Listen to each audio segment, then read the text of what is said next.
Are you feeling confident about The Witcher 4? I'm personally not exactly sold. Remember when we had the first trailer? There was a lot of hype and it was kind of exciting, but ultimately, at the end of the day, the community dragged that trailer. Let's be real, Ciri looked disgusting. She absolutely had a man jaw, and she in general just looked completely wrong in all ways and forms. And then when you looked into what's actually happening in the trailer, not good. I mean, there's not even a single spark of heroism. Yeah, you can say Geralt's not exactly a hero either, but he never seems like a, apathy lacking, idubs and not embodying villain. But Ciri does. Throughout all of the media that we have had for The Witcher 4, at no point am I capable of actually saying, yes, Ciri seems like a decent-ish person. She seems completely uncaring most of the time, at best, if I'm being very gracious about it, honestly. And at first, she just seems like a complete sad character villain. So it's not looking great currently. And now with the Witcher 3 DLC happening, and that, let's be real, that's gonna 100% tie in us to how The Witcher 4 even happens. Most likely how Ciri becomes a Witcher in general, and all of these things. And you think CDPR is gonna be able to pull it off? I think they're woke. I think they're garbage, and I don't think it's gonna be great. I think this is not gonna be a super disaster, by the way, but let's be real. Releasing an expansion for The Witcher 3 now is kind of a tall task. People's expectations are gonna be sky high if we're being completely real. And again, I don't think this is gonna be a good expansion because it's just kind of like a middle of the road type of thing to ease you in and what's gonna happen in the future of the game. So I'm not a fan of that in general.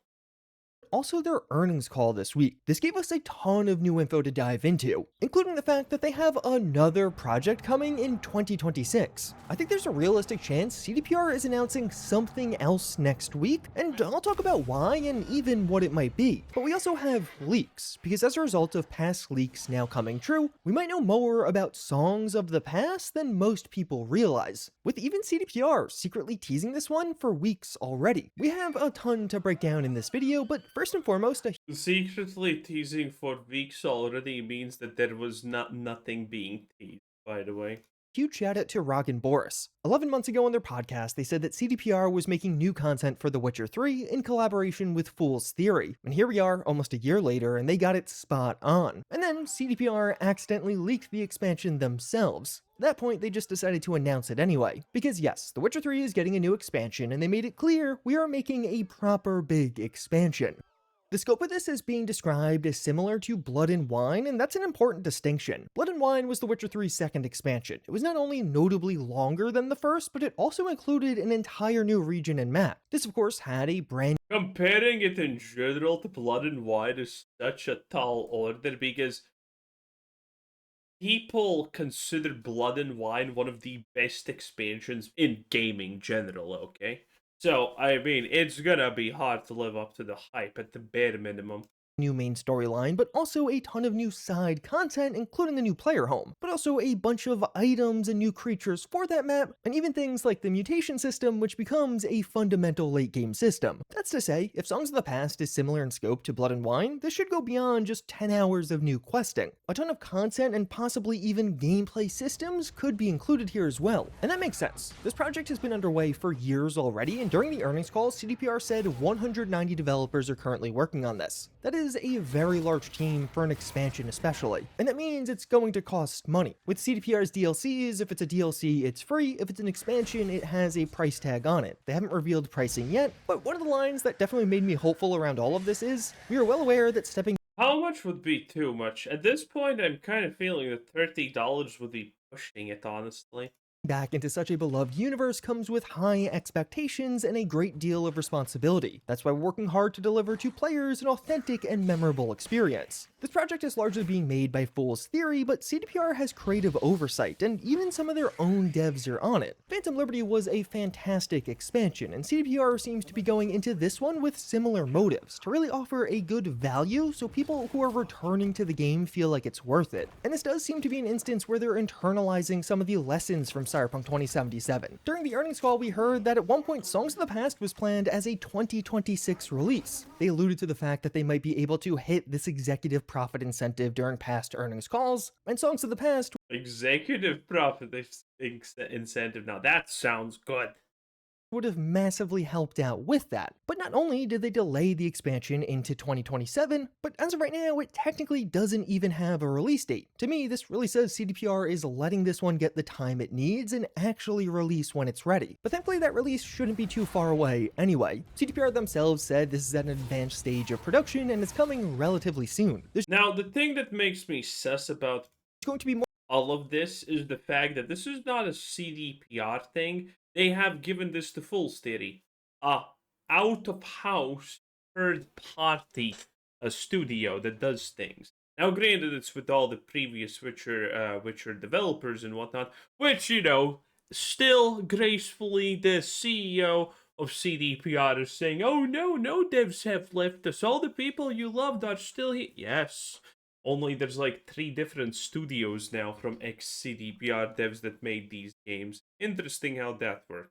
more details shared at Gamescom, which is going to be in late August. They confirmed Songs of the Past is going to be on the show floor, and if it's similar to Cyberpunk, which they kind of allude to during the earnings call, what I suspect is attendees will basically sit in a theater and watch somebody else play in real time, but it does give you a very real look at whatever game they have at that point. And I'm going to be there. I already booked Gamescom for this year, and I'll be definitely making a video of whatever gets shown here. But all of that is to say, this feels like an early 2027 release. Like in the first 3 months of 2027 feels very possible. But as CDPR themselves said, even they don't know yet. So the precise release date likely depends on when the game is actually ready, which is fantastic to hear, and I bet we find out more in August. I imagine at Gamescom we start to get some of the details about the content and get our actual release date, but they're definitely giving us some clues ahead of time. While CDPR did accidentally leak things, they also intentionally did. The new Songs of the Past art reveals a few things. Geralt will be here, The Witcher 4 is focusing on Ciri's storyline, but this expansion will be from Geralt's perspective, and this new sword might suggest that Ciri's even more involved. Here of course we could see 3 swords, this one being completely new. This doesn't appear in the game so far, but interestingly,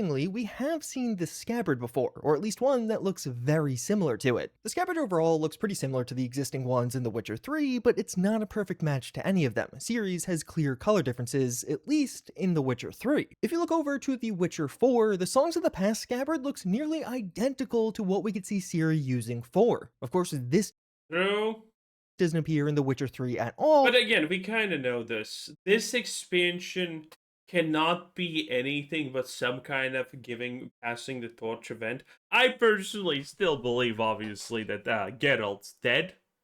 Because they're never going to be able to truly make it about Ciri if he's still alive and kicking. So, she's going to kill him. I think Ciri's going to kill him. And he's, you know, it's going to be something like that. I firmly do not believe anything else. Or at least it hasn't yet. Beyond that, of course, we have this wooded creature. It almost looks like they're wearing a crown, and overall it looks like they're being held back from attacking, almost like we're being chased by something. But the pretty wild part is, CDPR was teasing all of this ahead of time. Just a week before the reveal on May 20th, they posted this last dance video of Witcher 3 combat. Is that not the new sword being used throughout the entire thing? I tried to take a few stills to get a better look, but wasn't able to match it up perfectly to any of the existing swords in game. The designs are similar, but often the colors would be a bit off. But the far more notable post is a month ago on April 30th, CDPR posted a picture celebrating Bella 10, this being an in-universe holiday. This is a totally new piece of art, and that is the exact same sword and scabbard off to the side. Because in reality, this image and poem might all be a big tease for the DLC, as even more secrets are hidden within. CDPR literally confirmed as much during the Red stream. We could see the creature hand here, this likely being the same exact exact wooded creature in the announcement art, and it almost looks like this image could be chronologically a bit before, as this monster is just stalking this group through a forest, and this dancing in the forest around a bonfire image almost feels like a continuation into this scene, like the fire and embers are connected. And of course, the other notable detail here is Dandelion playing along as people seemingly dance to his songs, maybe some songs about the past. During the Red Stream, it was further confirmed that Gwent would be getting some new cards in the expansion, and they even shared a snippet of music. Wait. Gwent's still happening? I thought they completely abandoned Gwent. I thought it shut down. Wow. I thought it's dead. Oof. From the new soundtrack, and this does feel revealing.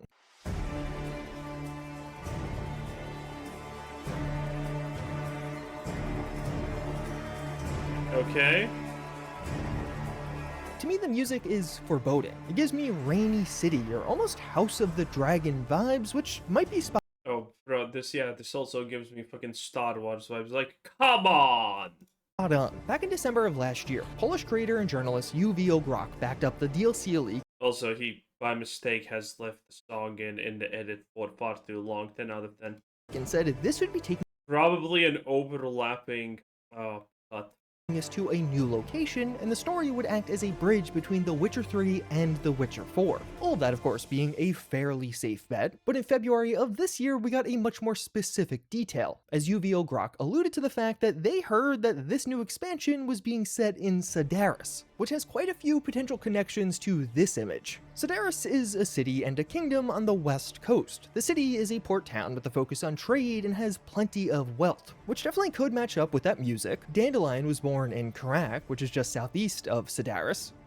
And even this new sword isn't totally new. It seems to be borrowing design elements from existing elven swords you could find in-game. Sedaris is built atop elven ruins. So of course, an important disclaimer is a lot of this information, a lot of these connections are being drawn And, well, elves are connected to Siri, so there you go. backwards. Sedaris was in past leaks, so now people are trying to figure out how it could be relevant to this image. But they are valid clues. All of these are genuine connections. It's not like there's many details here. And the overall image is of course celebrating Bella 10, which is from the night of April 30th into May 1st. This is both Ciri and Yennefer's birthday in-game. That feels like it has to be relevant somehow. CDPR already confirmed during the Red Stream that the sword is somehow related to the songs of the past story, and I suspect this will connect things to Ciri's next chapter. Even on their website for this expansion, CDPR relates this adventure to the new path Ciri embarks on in The Witcher 4. I have a feeling there's going to be some literal story connections happening here, and it all seems relevant to— Oh, really? Oh, really? There's gonna be some story connections happening between the expansion that's supposed to introduce and explain Ciri and how we got here with Witcher 4. I'm so surprised. Wow, I don't know what to say. This is breathtaking. Mind-blowing, even. this sword and scabbard, and perhaps its elven origins in Sedaris. And part of why CDPR is doing all of this is for The Witcher 4. Whether it be directly or indirectly, this new expansion will help sales of The Witcher 4, but how far away is that game? During the earnings call, they were asked this exact question. Could we still be getting The Witcher 4 in 2027, as many people were hopeful for, even if the new expansion is also dropping in 2027? CDPR refused to give a concrete answer. That's how we found out the expansion doesn't have an exact release date, but based off their answers here, it doesn't seem absolutely impossible. They do mention how The Witcher 4 is at an advanced stage, so to me, May 2028 seems like the most probable release date for that one, but if Songs of the Past is truly a Q1 release, if it actually comes out in, let's say, January or February, maybe The Witcher 4 could drop in Q4. Maybe they could follow up the cyberpunk release date in December. Although again, that would be pretty crazy, and I would say May 2028 seems more and more likely for The Witcher 4. Although one thing we probably aren't getting is expansions. During the earnings call, CDPR said quite concretely, it would be difficult for us to add in expansions to the upcoming trilogy. This is where we are right now with this particular issue. CDPR plans to drop 3 Witcher games in 6 years, but make it clear how those plans right now at least don't include expansions, mostly because they don't see a way to achieve that. They just don't seem to have the manpower to release 3 games in 6 years and also expansions for those games, which might explain their recent investment into the modding scene. Right now, Bethesda is successfully monetizing mods on a much larger scale with DLC-sized mods. Only Juicehead could say that Bethesda's successful honestly at anything. These DLC mods are also a fucking travesty. The only positive part is that Bethesda is not paying them to do it. Well, now Bethesda is though paying them to do it, which is extra hilarious in my honest opinion. So there you go. They've been even posting several on their own YouTube channel, and people are making serious money by releasing these. Not saying that CDPR wants to get into the paid mod scene, but at the very least, larger DLC sized mods could act as a really They could. There's actually a lot of people who are very interested in Cyberpunk 2077 mods, for example. It's a real thing. There's a community. There's a pretty big community, and the stuff that they are doing is very impressive. nice holdover in place of expansions if CDPR has no plans to actually do that. Even with 3 games in 6 years, that's still several year gaps in between games, and if anything, you have to imagine the modding scene would carry over really well from one game to another as the engine would stay relatively similar. And yeah, CDPR is still adding Witcher 3 mods to console. They confirm it's coming at some point in 2026, but we don't get any other updates. But what was honestly the craziest part of the recent earnings call are the other 2 things. The Witcher 3 expansion has almost been an open secret, and part of this is CDPR's own teases during their own earnings calls. And a lot of this has been coming around this profit incentive. CDPR has to make a certain amount of profit in Yeah, I don't want to talk about this because we previously looked at this and it looks pretty much easily impossible for them to achieve this without releasing a major title. And will a Witcher 3 expansion really cut it? I kind of doubt it, honestly. The most reasonable thing was actually a Cyberpunk expansion. That could have actually done something. But a Witcher 3 expansion is gonna be rough. It's gonna be rough. Again, the hype is still real, obviously, for the Witcher games and whatnot, but a lot of people are looking this with a side eye because it's not looking good if you're following along, okay? Wokeness, bad choices, the things that this company has said, the things that they have done, the initial introduction of Siri, and everything. Everything's kind of a lot scuffed and off to be, be generous. Anyway, 10 out of 10. That was Juicehead. Have a nice day. Bye.